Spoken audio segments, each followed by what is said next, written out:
Bonjour à tous, bienvenue à cette deuxième séance du module planification et modélisation en marketing. Alors, dans le cadre de cette séance, nous allons principalement aborder le processus de planification stratégique.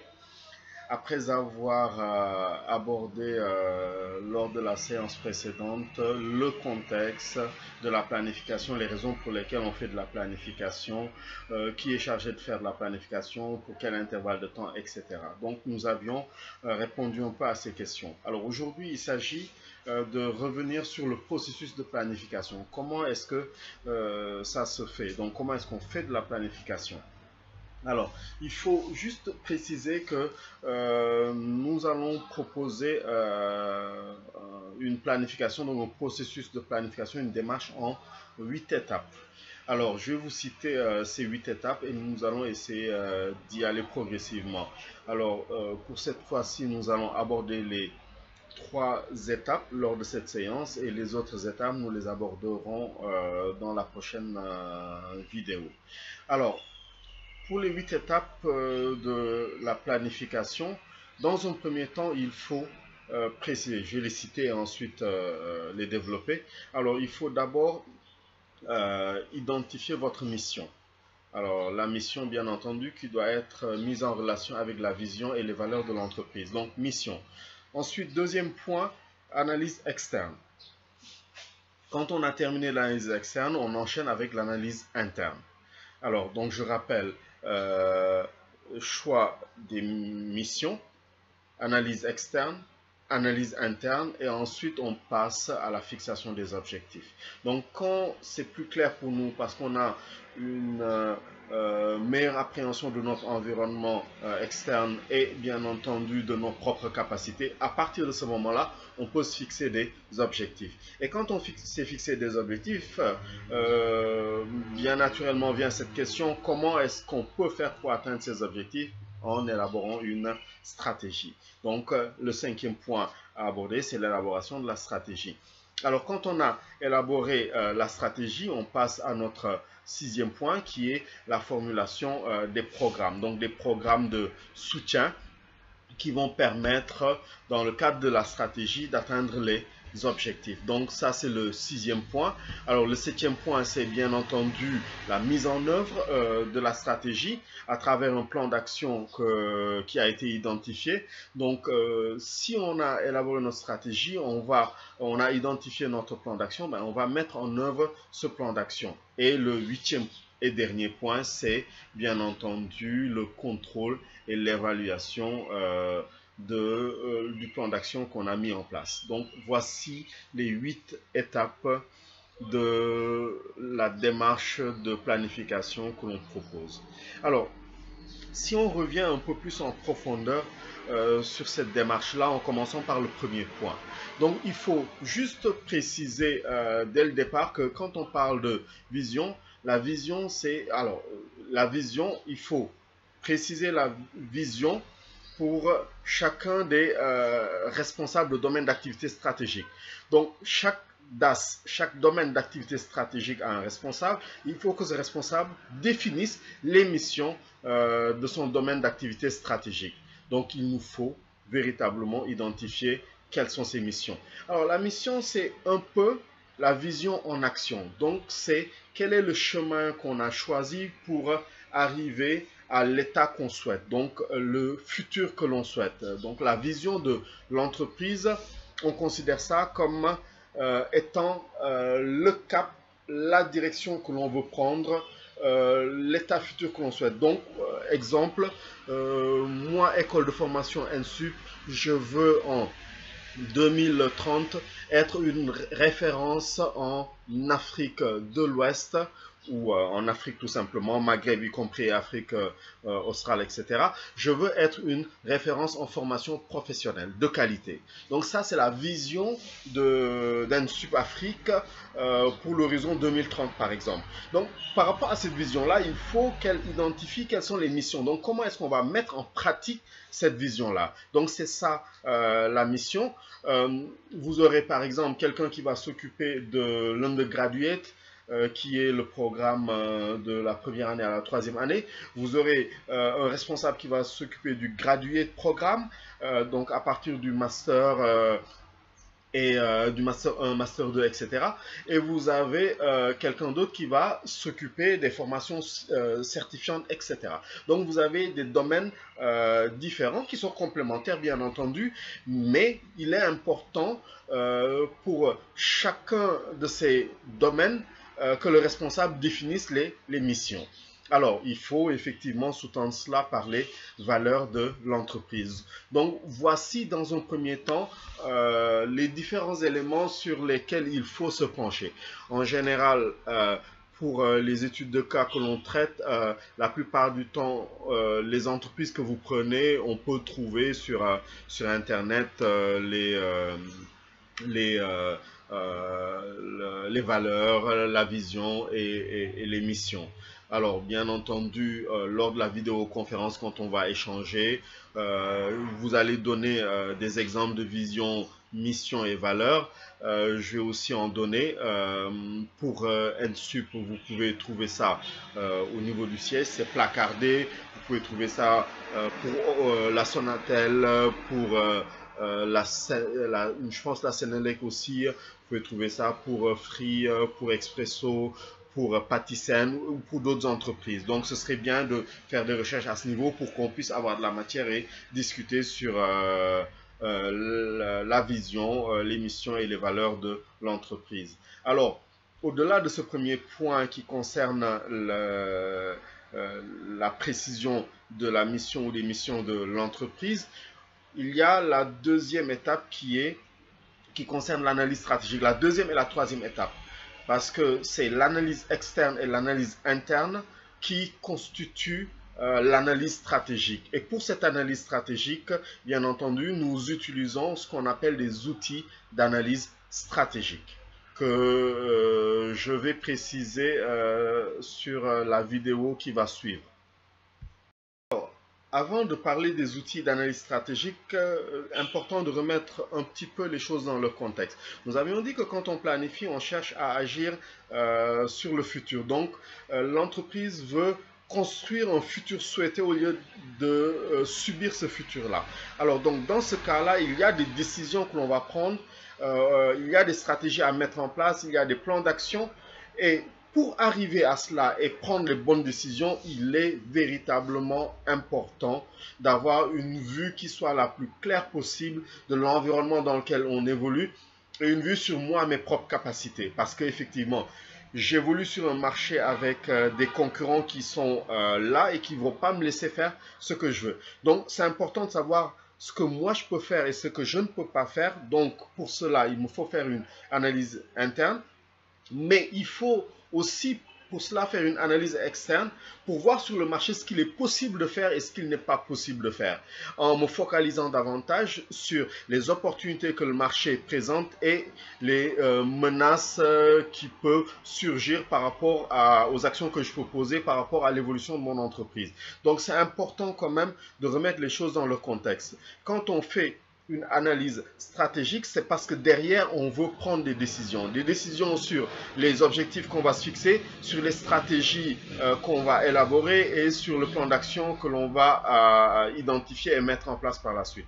Donc, c'est la raison pour laquelle il est véritablement important de savoir que on ne fait pas de la planification juste pour faire de la planification. Autant pour moi, on ne fait pas de l'analyse stratégique juste pour faire de l'analyse stratégique. Par la suite, on prend des décisions. Donc, parce que ça nous permet d'avoir une meilleure visibilité sur comment le marché évolue, sur les différents acteurs du marché et à ce moment-là, les décisions qu'on va prendre seront beaucoup plus éclairées. Quand on parle d'études de marché, quand on parle de cadre analytique, quand on parle de la connaissance de l'environnement et du marché, et bien entendu des acteurs qui sont dans cet environnement, ce marché, forcément, on utilise certains outils qui vont nous permettre d'obtenir des informations pour faciliter la prise de décision. Alors, ce qui suppose donc, comme je l'ai dit, dans cette première séance, qu'on se concentre sur ces outils d'analyse stratégique. Alors, il y a plusieurs outils d'analyse stratégique, mais il y a certaines que l'on va principalement utiliser, dont on va principalement parler. Alors, il s'agit de l'analyse de l'environnement externe à travers certains outils. Et il y a aussi l'analyse de l'environnement interne de l'entreprise. Alors, si on commence par l'analyse de l'environnement externe, alors on parle de l'analyse du macro-environnement et de l'analyse du micro-environnement. Alors, vous le savez, on en a déjà parlé, c'est la raison pour laquelle je vais pouvoir passer rapidement sur ce point-là, mais c'est important quand même de clarifier tous ces éléments-là. Alors, analyse de l'environnement externe, macro-environnement à travers l'utilisation de l'outil de base, PEST, avec le dérivé principal qu'on utilise qui est l'outil PESTEL. Alors, quand on parle d'outil PESTEL, le P qui renvoie à facteur politique, le E qui renvoie à facteur économique, le S socioculturel, le T technologique, le E écologique ou environnemental et le L légal. Alors, il s'agit, quand on parle de l'analyse du macro-environnement, d'analyser les grandes tendances sur lesquelles l'entreprise n'a pas vraiment d'emprise et qui peuvent affecter son activité, sa rentabilité, etc. de façon positive ou de façon négative. C'est d'ailleurs la raison pour laquelle, quand on analyse le macro-environnement à travers l'outil PESTEL, on fait cette analyse en termes d'opportunités que l'entreprise peut saisir ou en termes de menaces. Que ce soit pour le facteur politique économique, en tous les cas, pour chaque facteur, on doit analyser est-ce que celui-ci constitue d'opportunités que l'entreprise peut saisir et quelles sont ces opportunités, ou est-ce que ce facteur constitue de menaces, quelles sont ces menaces, il faut les apprécier pour qu'effectivement l'entreprise puisse aussi mettre en œuvre des stratégies, soit pour contourner ou surmonter ces obstacles-là, ces menaces, ou pour profiter de ces opportunités que présente l'environnement dans lequel elle évolue. Alors donc, nous avons, comme je l'ai dit tout de suite, la matrice PESTEL que l'on utilise dans l'analyse de l'environnement. Alors, cette matrice, pour rappel, doit être, en fait, les différents facteurs doivent être analysés en termes d'opportunités ou de menaces. Je rappelle, politique, économique, socioculturel, technologique, écologique ou environnemental et légal. Alors, au-delà de l'analyse du macro-environnement, il faut aussi faire l'analyse du micro-environnement. Alors, ça a été aussi expliqué lors des modules précédents, mais je reviens quand même sur ce point-là. Alors, ici, quand on parle du micro-environnement, on fait principalement référence aux différents acteurs qui peuvent être en interaction avec l'entreprise et qui peuvent conditionner son succès ou son échec. Donc, ça veut dire que les différents acteurs qui sont dans le micro-environnement, on peut aussi les analyser en termes d'opportunités ou en termes de menaces.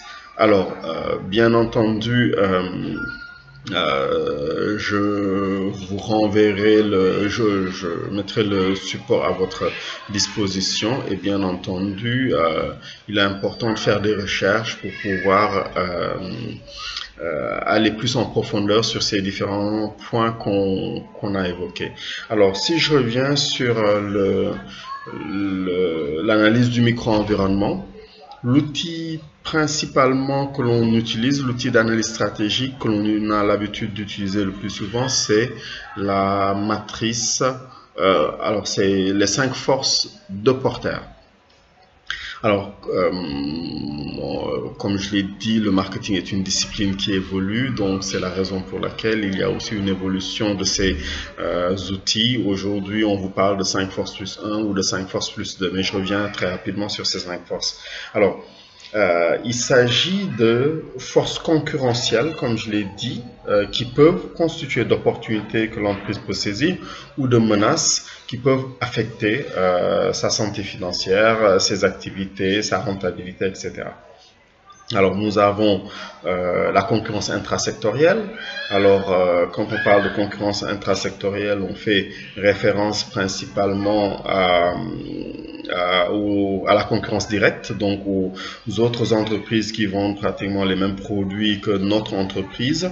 Est-ce que cette concurrence directe, elle est forte, elle est faible? Ben, ça peut affecter, bien entendu, notre position concurrentielle.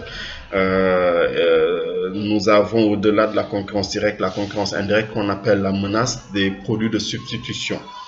Alors, c'est des produits différents ou des offres différentes, mais qui sont en mesure de satisfaire le même besoin que notre produit. Donc, ça veut dire que ce sont des produits qui peuvent se substituer à notre produit. Alors, prenons le cas si vous proposez de la viande de mouton. Alors, la concurrence directe, c'est ceux qui proposent aussi de la viande de mouton. Maintenant, il y a d'autres produits qui peuvent se substituer à la viande de mouton. C'est la viande de bœuf, c'est la viande de volaille, c'est le poisson aussi, à un niveau un peu plus éloigné. Mais dans tous les cas, c'est des produits de substitution par rapport à la viande de mouton. Si on prend le café, dans le cadre du petit déjeuner, il y a un produit que l'on peut substituer au café, c'est le lait ou le kenkeliba. Donc ce sont des produits de substitution. Est-ce que la menace est forte? Dans ce cas-là, ça peut constituer véritablement de contraintes ou d'obstacles pour l'entreprise. Par contre, quand la menace est faible, c'est une opportunité à saisir pour l'entreprise. Donc, nous avons la concurrence directe, donc la concurrence intrasectorielle, nous avons la menace des produits de substitution, nous avons la menace des nouveaux entrants. Je tiens quand même à préciser ce point-là. Quand on parle de nouveaux entrants, il ne s'agit pas d'entreprises qui sont déjà là sur le marché, mais de potentiels entrants. Alors, entendez par nouveaux entrants de potentiels entrants, donc qui peuvent concurrencer l'entreprise si elle arrive quand même sur notre marché. Alors ça peut être expliqué par le fait qu'on soit dans un environnement ouvert d'un point de vue des barrières économiques, douanières, etc. Donc dans ce cas-là, la menace elle peut être plus ou moins forte et ça peut constituer donc d'opportunités ou de menaces. Quand il y a un protectionnisme au niveau d'un marché, la plupart du temps, il est très difficile pour d'autres entreprises qui n'évoluent pas sur votre marché de venir sur celui-ci.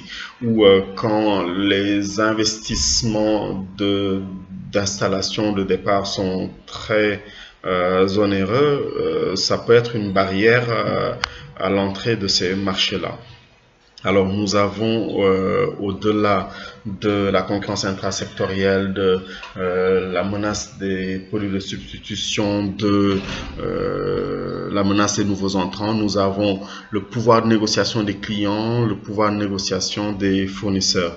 Alors c'est important aussi de préciser ces points-là. Il ne s'agit pas juste de marchandage de négociation, mais il s'agit principalement de voir est-ce que, par exemple, pour le pouvoir de négociation des fournisseurs, est-ce que l'entreprise a une marge de manœuvre plus ou moins importante? Par exemple, s'il y a plusieurs fournisseurs vers lesquels l'entreprise peut aller, bien entendu, ces fournisseurs, si les entreprises qui peuvent acheter leurs produits ne sont pas nombreuses, bien entendu, le pouvoir de négociation des fournisseurs est faible. Parce que ces fournisseurs sont très nombreux, alors que les entreprises qui peuvent absorber leur offre sont peut-être 2 ou 3. Donc dans ce cas-là, la marge de manœuvre de ces fournisseurs n'est pas très importante, donc leur pouvoir de négociation est faible. Maintenant, par contre, bémol, quand ces fournisseurs sont dans un corps de métier, ils appartiennent à une association, etc., qui défend leurs intérêts, dans ce cas-là, effectivement, le pouvoir de négociation, même s'ils sont nombreux, le pouvoir de négociation peut quand même être assez conséquent, donc ça peut constituer véritablement de menaces. C'est la même chose aussi pour les clients. Si les clients sont très nombreux et qu'il y a une, deux entreprises qui proposent des offres, donc ça veut dire que à la base, on peut penser que le pouvoir de négociation des clients est faible. Par contre, si ces clients appartiennent à des associations de consommateurs, des mouvements consuméristes qui sont, on va dire, des mouvements qui sont très forts, ben ça peut impacter. Ça veut dire que ces associations de consommateurs peuvent taper sur la table, peuvent contraindre un peu ces entreprises à respecter des normes de qualité, etc. Donc le pouvoir de négociation des clients aussi peut être élevé. Alors j'ai parlé des 5 forces, maintenant on a une sixième force aussi, c'est l'État. Donc sur certains marchés il y a l'intervention de l'État, comme au niveau des télécoms en tant que régulateur, au niveau des hydrocarbures, au niveau de certains produits alimentaires.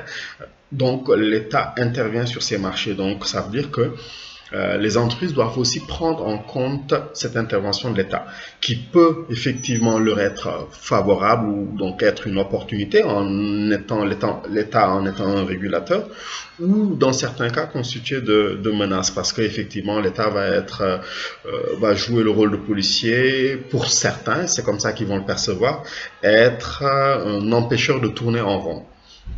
Alors, et nous avons donc 5 forces plus 1 plus 2. La deuxième force, c'est le pouvoir de négociation, autant pour moi, pas le pouvoir de négociation, mais plutôt les produits complémentaires. La menace des produits complémentaires. Alors, si moi je suis un fabricant d'ordinateurs, ben, il y a des produits complémentaires à mon produit, c'est le software, c'est les logiciels, c'est les systèmes d'exploitation, etc. Donc je suis dépendant de ça. Si je vends du café, il y a un produit complémentaire, c'est le sucre. Donc je suis dépendant de ça. Donc ça peut, dans certains cas, si ce marché n'est pas bien maîtrisé, si ce marché est assez aléatoire, ben, ça peut constituer un peu de menace par rapport à la commercialisation de mes produits. Ben, c'est la même chose entre les voitures et le carburant. Si dans le pays où vous êtes, votre entreprise est concessionnaire automobile, mais il y a très souvent des pénuries. Il ne se passe pas un mois où il n'y a pas de pénurie de carburant. Peut-être que les gens vont se dire, bon, acheter une voiture, c'est bien, on va acheter une voiture et ce qui va rouler peut-être 2 semaines sur 4 ou 10 jours sur un mois, parce que le carburant est cher, etc. Donc finalement, peut-être que le marché sur lequel vous êtes va être moins intéressant qu'un autre marché où il y a peu de pénurie ou pas de pénurie. Donc, il y a aussi les produits complémentaires qu'il faut analyser en termes d'opportunités ou de menaces. En gros, voici les 2 outils que j'ai décrits tout à l'heure sur l'analyse de l'environnement marketing de l'entreprise, ce qui permet bien entendu d'avoir des informations pour une meilleure prise de décision. Nous avons fait l'analyse externe.